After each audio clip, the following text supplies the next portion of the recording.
মার্কিন যুক্তরাষ্ট্র বা ধরেন যাদেরকে আমরা পরাশক্তি বলি বা প্রধান শক্তি বলি, তাদের একটা দায়িত্ব কিন্তু থাকে বিশ্বের শান্তি এবং নিরাপত্তাকে নিশ্চিত করা। এবং জাতিসংঘের নিরাপত্তা পরিষদে 5 জন স্থায়ী সদস্য যাদেরকে ভেটো পাওয়ার দেওয়া হয়, তাদেরকে দেয়া হয়েছে এই যুক্তিতে যে তারা সহমতের ভিত্তিতে বিশ্বে শান্তি এবং নিরাপত্তা বজায় রাখতে ইতিবাচক ভূমিকা পালন করবেন সক্রিয়ভাবে, সেজন্যই দেওয়া হয়েছে।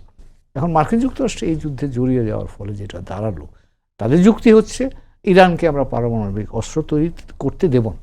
সেটা একটা অবস্থান হতে পারে, কিন্তু এই আক্রমণের মধ্য দিয়ে মার্কিন যুক্তরাষ্ট্র যে কাজটা করলো সেটা হচ্ছে তাদের উপর অর্পিত যে আন্তর্জাতিক দায়িত্ব আছে সেই দায়িত্বটা থেকে কিন্তু তারা সরে গেল।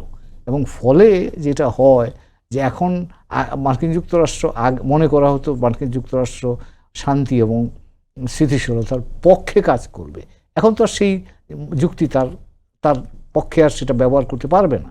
এবং এখন যদি ধরেন ইউক্রেনে পুটিন সাহেবের সাথে চেষ্টা করছিলেন প্রেসিডেন্ট ট্রাম্প শান্তি আলাপ আলোচনার মধ্য দিয়ে ইউক্রেনের শান্তি আসবেন।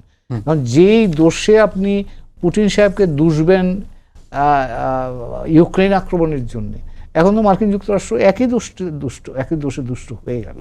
তো কাজেই তার মার্কিন যুক্তরাষ্ট্রের নৈতিক অবস্থান, হ্যাঁ অনেকে হয়তো বলবেন যে আন্তর্জাতিক ক্ষেত্রে আবার নৈতিক ব্যবস্থা কোনো কাজে আসে, এটাও ঠিক, কিন্তু তারপরেও একটা নৈতিকতার ন্যূনতম মানদণ্ড আছে, প্রত্যাশার মানদণ্ড আছে। তো সেই জায়গা থেকে কিন্তু মার্কিন যুক্তরাষ্ট্র নিজের অবস্থানটাকে ক্ষতিগ্রস্ত করল।